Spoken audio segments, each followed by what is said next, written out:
Welcome back to the deep dive. Today we are stepping back into the dark underbelly of what we often mythologize as this, incredibly glamorous era in American history, post-war Hollywood. We really are. We are strapping in for what is, I think, the ultimate tragic narrative. It's the one that just broke the promise of fame and left this permanent stain on the glittering facade of Los Angeles. This is a deep dive into the 1947 murder of Elizabeth Short, who is, of course, eternally known as the Black Dahlia. Right. And our source material, it details not just a random act of violence, but a meticulously staged, almost theatrical nightmare that immediately captured, and you could argue poisoned, the nation's attention. And our mission today, for you, the listener, is to really move beyond the urban legend and efficiently distill the key facts in the shocking context. Exactly. We need to understand not only the brutality of the crime, but also the immediate media frenzy that shaped its outcome and the critical investigative failures that have allowed this mystery to haunt us for over 70 years. And to be truly well-informed on this benchmark cold case,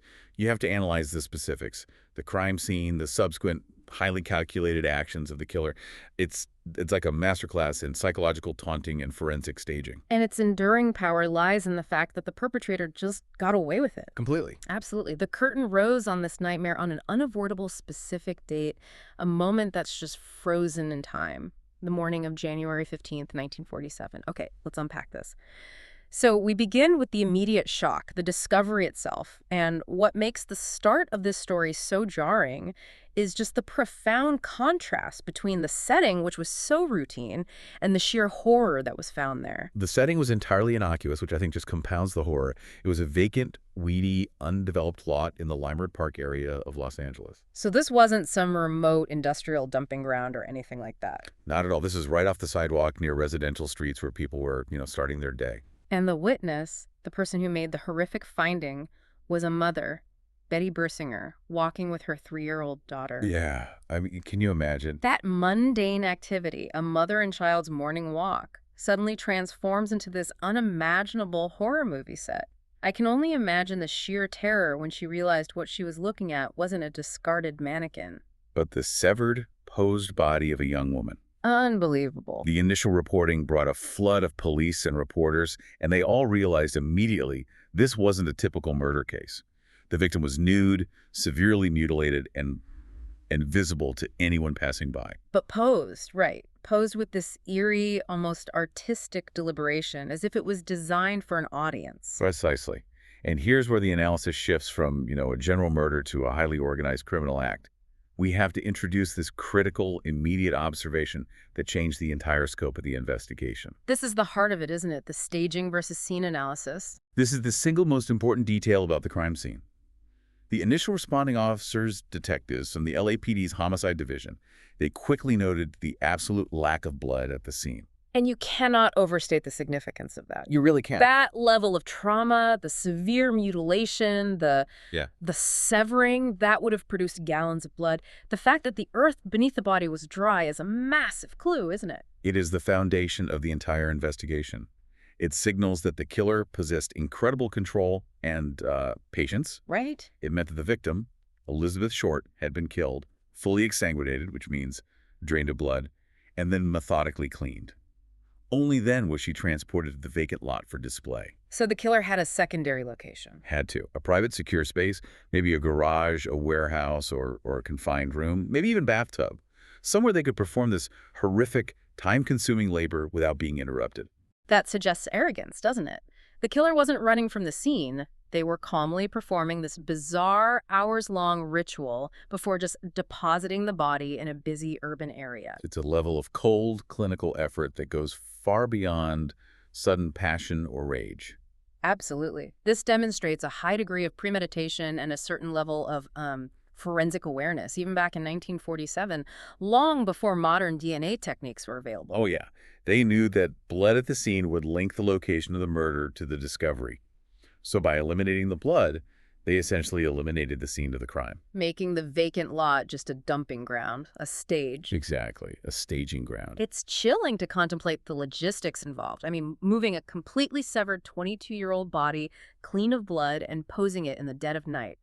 This requires strength, a vehicle, and above all, just absolute confidence in not being seen. And while the staging was so theatrical, The identity of the victim herself was actually confirmed surprisingly quickly. Within hours, the FBI had matched fingerprints taken from the body. And we noted that these fingerprints existed because of a prior, really minor legal issue. Yes, the source mentions they were on file from a youthful arrest for underage drinking in California. Wow. That detail is just incredibly poignant, isn't it? It connects this youthful indiscretion, chasing excitement in the big state to the most tragic moment of her life. She was identified as Elizabeth Short, 22 years old, originally from Massachusetts, who had come to Los Angeles in 1946. The quintessential Hollywood hopeful. Exactly. Not a star, not even close, but one of the thousands of beautiful, ambitious young women who poured into the city chasing that post-war dream of stardom and glamour. Which made her the ideal symbolic victim for the narrative that was about to unfold. Now, we have to talk about the details of the brutality, because the staging itself was the killer's unique signature. It was designed for maximum shock and permanent memorability. Okay, let's start with the posing. Her body was arranged in a very deliberate, sexually suggestive manner. Her hands were posed over her head, and her legs were spread. It wasn't just left haphazardly. It was a display. A clear act of communicating dominance and contempt for the victim and defiance towards society. Right. But the physical acts of violence were what truly set this case apart. They demanded not just sadism, but specific knowledge. The centerpiece of the mutilation was the clean severing of the body at the waist. This wasn't the ragged tear of an amateur. It was a precise surgical incision known as a hemicorporectomy. A hemicorporectomy. So we established that this is a highly specialized surgical procedure, usually performed in only the most extreme medical emergencies. It requires immense skill. Precisely. To perform this severance bisecting the body through the abdomen and pelvic region, it requires not only sharp, specialized tools, likely surgical instruments like a scalpel or a bone saw, but also an intimate, detailed anatomical understanding. Exactly.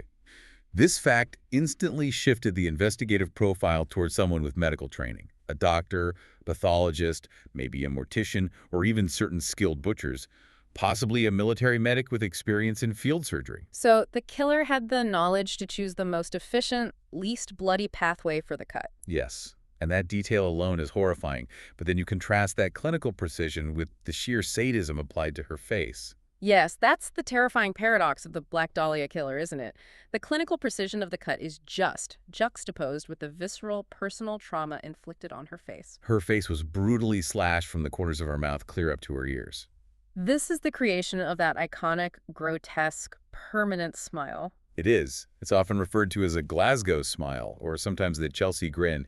It's an act of extreme personal dehumanization and symbolic degradation. It transforms the victim into a permanent mask of horror. It eliminates any last semblance of identity or peace. And the sources emphasize those two aspects, the calculated severing and the sadistic facial mutilation, as proof of a killer who was both highly methodical and profoundly sick. So on January 15th, 1947, a young woman who symbolized the fragile dream of Hollywood fame became the victim of an unprecedented act of staged, violent spectacle. It's no wonder this case instantly dominated the news cycles.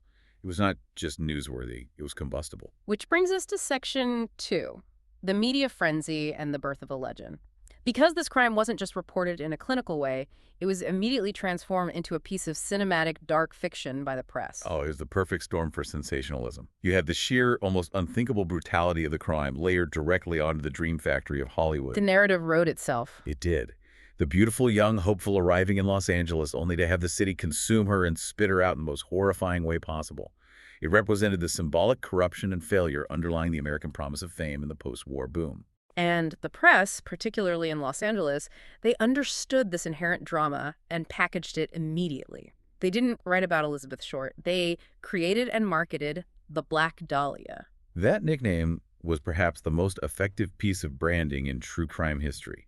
It was instantaneous, and it dramatically fueled the sensationalism. The name immediately transformed Elizabeth Short, a real person, into this abstract, dark, powerful icon vessel onto which the public could project all their fears about Hollywood's darkness. It really did. Let's detail the origin of the name because it's such a brilliant mashup of reality and pop culture. Well, the name has two clear components, according to the sources.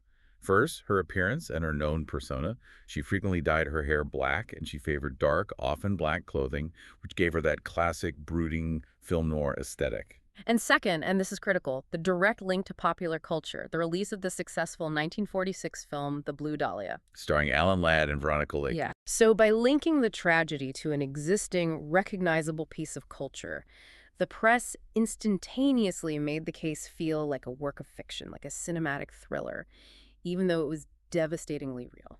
It was marketing genius, and unfortunately it served the killer's purposes by maximizing chaos. My insight here is that the nickname just cemented the sensationalism and unleashed this brutal competition between newspapers, especially the Los Angeles Examiner and the Herald Express. That media rivalry is key, isn't it? The race to break the story, to provide the most graphic, the most shocking, and often the most fictitious details. It just created an environment where facts were less important than sales. Precisely. Reporters swarmed the area, they swarmed the LAPD, and perhaps most shockingly, they relentlessly swarmed Elizabeth Short's family, particularly her mother. Unbelievable. The sources describe reporters often deliberately withholding information from the police just so they could break the story first. It was a vicious cycle where the press sensationalized the crime, the public demanded more shocking details, and the police were caught in the middle, trying to sift truth from hyperbole. And while this frenzy created the cultural phenomenon we're discussing, that sensational media coverage ultimately and critically hampered the police investigation from the very first day. It wasn't just noise, it was destructive interference. It was a painful paradox. The pressure on the LAPD to solve a case dominating front pages across the country was immense, but the very nature of that attention made their job exponentially harder. The floodgates of tips just opened, but alongside any genuine information came rumors, speculative theories, and outright lies, all driven by the desire to be part of the Black Dahlia story. The public demanded results, and the police were facing an information torrent they couldn't possibly manage effectively or efficiently. And that chaos was only amplified when the person responsible for the crime actively decided to inject themselves into the public narrative. The killer chose to exploit the sensationalism. Exactly. This is where the suspense builds dramatically. We transition now to the incredible audacity of the killer. Okay. Section 3, the killer taunts the authorities. This deliberate re-engagement shortly after the body was found transformed the investigation from a search for a perpetrator into this strange public duel. It solidified the killer's profile as someone who was not driven by guilt or fear, but by a sense of superiority, an enjoyment of the spotlight, and a desire to establish dominance over law enforcement. They weren't hiding. No, they were managing the public relations of their own crime. The sources detail that the killer sent a package directly to the Los Angeles Examiner, not the police station, specifically targeting the publication that was most effectively fueling the myth. It was a direct validation of the media's power in this case. And the contents of that package were irrefutable proof of the sender's identity. Inside were Elizabeth Short's personal documents, her birth certificate, social security card, photos. And critically, her address book with several names and contacts missing. These were trophies, undeniable evidence that the sender was the one who had held her captive and taken her life. But the most specific detail, the one that just screams forensic awareness, is what the killer did to those documents before packaging them up and mailing them to the paper. Right. This is the single most important piece of evidence regarding the killer's cold, calculated sophistication. The source is clear. All these documents were meticulously wiped clean with gasoline. Gasoline? That's such an odd, potent cleaning agent. Why gasoline? Why not water? Or just wiping them clean with a rag? Well, this choice speaks volumes about the killer's knowledge. Gasoline is an aggressive solvent. This was a clear, conscious, and highly effective attempt to destroy any latent forensic evidence, specifically fingerprints that might have been accidentally left on the paper. The killer knew that a simple wipe wouldn't be enough to eliminate oils and residues. They chose a chemical agent that would dissolve those organic traces. That suggests a specific familiarity with solvents and chemicals, right? Potentially pointing toward a job involving machinery, cleaning, or a specific military background where such materials are commonplace. It shows the killer was thinking steps ahead of the detectives, erasing their presence entirely from the narrative they had just inserted themselves into. And then there was the note. Yeah, the note. Cut out meticulously from newspaper clippings, a clear attempt to prevent any handwriting analysis or psychological profiling based on script, and delivered with the personal belongings. And the message is short, Terrifyingly cocky and immensely effective. It read. Here is Dahlia's belongings. Letter to follow. Letter to follow. Just chill. It's pure cold calculation. A promise of continued engagement, cementing the idea that this was a psychological game the killer intended to win. The audacity required to communicate directly with the police and the public in this specific, mocking manner is truly breathtaking. And you have the physical horror, the media chaos, and now this direct public challenge from the person responsible. This put the LAPD under an immense, crippling weight of expectation and scrutiny. And that position resulted in profound investigative failures, not necessarily due to a lack of effort, but due to the overwhelming volume of interference. Absolutely. The police did indeed interview hundreds, possibly thousands, of suspects and known contacts. They followed every possible lead they could. And one of the earliest leads they focused on was the last known person to have seen Elizabeth Short alive, right? A man named Robert Red Manley. Yes, Manley was a married salesman who had driven Elizabeth Short from San Diego to Los Angeles shortly before her disappearance. He dropped her off near the Biltmore Hotel. So because he was the last known contact, he immediately became a prime suspect. And the press hounded him relentlessly. What did the investigation find regarding Manley? They subjected him to intense questioning. His story, according to the sources, remained consistent. He claimed he dropped her off, and that was the last he saw of her. The pressure was so severe that, sadly, Manley was reportedly hospitalized briefly after the interrogation and the public outcry. So he was cleared. Ultimately, the police released him. They found no physical evidence linking him to the crime and determined his story was credible. But the focus on him, the constant public scrutiny, it diverted resources. And beyond just individual leads, the investigation was constantly undermined by internal and external issues. Oh, completely. Yeah. The department was already plagued by persistent rumors of corruption and internal political infighting, which eroded public trust and cooperation. And when police are under immense pressure and perceived as compromised, witnesses and potential informants are far less likely to come forward. Exactly. And then we get to the massive wave of disinformation generated by the publicity, which is, it's the definition of investigative paralysis. It's astonishing. The intense publicity led to what the source material estimates as over 60 false confessions pouring into police stations across the country. 60. Think about the logistical nightmare that number represents. 60 individuals driven by all sorts of motives. The pathological desire for attention, mental illness, or just a desire to disrupt, all claiming to be the Black Dahlia killer. And the police couldn't simply ignore any of them. Each confession, no matter how outlandish, had to be vetted, cross-referenced with the crime details, and tracked down. This process demanded thousands of man-hours, pulling veteran detectives off genuine leads to investigate self-proclaimed murderers whose stories just quickly collapsed under scrutiny. So the killer, through the combination of the precise crime and the public taunt, successfully leveraged the media's obsession to create an impenetrable, self-generating shield of static. The sheer noise ensured the signal the truth was lost. That's the most accurate way to put it. The investigation became so bogged down in sensationalism and false leads that finding the one correct path became virtually impossible. And as time passed, physical evidence degraded, memories faded, and the trail went irrevocably cold. It did. Which moves us into our final analytical phase, Section 4, the unsolved legacy.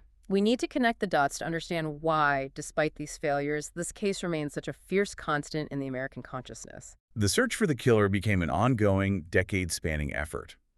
Even after the initial frenzy died down, the Los Angeles Police Department and other agencies continued to investigate.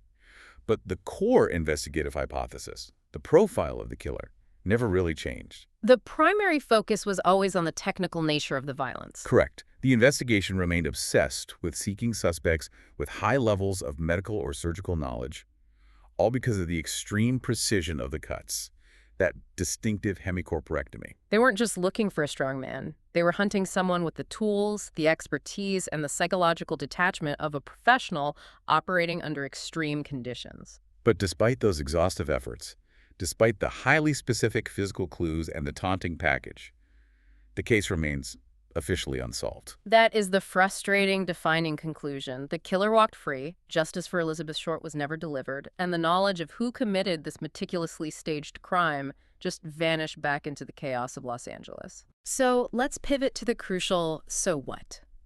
For you, the listener, why does this specific case, among the countless cold cases of the 20th century, continue to attract attention decades later. What is the aha moment here? Our sources suggest three powerful, interlinked reasons that combine to create this lasting macabre interest. Okay, the first reason, the gruesome horror. This is the visual shock that you just can't ignore. The theatrical posing, the specific unforgettable mutilation. It's designed to be unforgettable. Right. It suggests a killer who is not merely violent, but highly calculating, surgically skilled, and deeply sadistic. That combination is terrifyingly captivating because it hints at a level of psychopathy that seems to transcend common criminality. It makes us relentlessly question, how could someone so organized, so monstrous, operate with such precision, and then just disappear back into society without a trace? It's the unsettling dissonance between the killer's visible artistry in the crime and their complete invisibility afterwards. They left a masterpiece of horror, but no self-portrait. That's a great way to put it. Okay, the second reason connects back to the core narrative. The Hollywood dream turned nightmare. This speaks directly to the symbolism of Elizabeth Short's identity. She wasn't just a victim. She was a stand-in for every hopeful person who believed in the American promise of fame and glamour. Her horrific end serves as a dark allegory. It does. Los Angeles was supposed to be the land of opportunity, glitter, and easy money after the war, but her murder brutally exposed its dark, corrosive underbelly, the loneliness, the danger, the sexual exploitation lurking just beneath the surface. It's the ultimate cautionary tale for ambition, a permanent reminder that the dream factory can also be a graveyard. Exactly. And the third and perhaps most powerful reason is the simple crushing fact that it remains the unsolved mystery. The open loop. That is the enduring hook. The fact that the killer was so effective in their planning that they successfully taunted the police and the press and managed to evade capture, it just creates this intellectual puzzle wrapped in genuine horror. Decades of true crime enthusiasts, amateur sleuths, writers, and police are still compelled to try and solve it, attempting to close that terrifying loop. And because of that, it's a permanent cultural artifact now. The Black Dahlia case permanently entered American pop culture and defined the post-war noir genre. It's a touchstone for darkness. And that cultural impact has driven its continued life. It's inspired countless works of fiction, film, music. We have to specifically mention James Ellroy's famous novel, The Black Dahlia. Of course, that book took the real events and wove them into this complex, fictionalized narrative that, for many people, has become the definitive version of the story. And Ellroy's work and the subsequent adaptations, they demonstrate how the ambiguity and the inherent darkness of the actual events serve as potent fuel for artistic reinvention. The unsolved nature invites generation after generation to re-examine the case, ensuring it remains relevant. The case is no longer just about Elizabeth Short. It is about what the idea of the Black Dahlia represents, about the failures of justice and the hidden darkness beneath glamour. This deep dive has truly unpacked the core tension of the case. The conflict between the precise, almost surgical nature of the crime and the chaotic, overwhelming media response that followed. It really has. The killer operated with cold, calculated efficiency, meticulously draining the body and employing the knowledge of a professional. While simultaneously leveraging the media's hunger for spectacle, the external system, the police, was just overwhelmed and buried under a flood of false confessions and public frenzy. It's a case study in how chaos can be weaponized to protect precision. The killer's highly professional efforts to cover their tracks were made successful by the sheer, deafening static the media generated. So we leave you with this final provocative thought, something to ponder based on the source material we've unpacked today. The Black Dahlia case defines the exact moment where Hollywood's veneer of innocence finally cracked. And the ultimate enduring tragedy here is not solely the horrific death of Elizabeth Short. It is the cold, hard fact that the justice system, despite its efforts, failed to deliver accountability against a highly skilled theatrical killer who publicly scoffed at their efforts. The mystery endures because we are still looking for the final piece of the puzzle that the killer successfully withheld. The location of the original crime and the identity of the person who could perform an autopsy-level severing and then vanish so thoroughly in plain sight. That mystery is why Elizabeth Short's ghost continues to haunt the American imagination.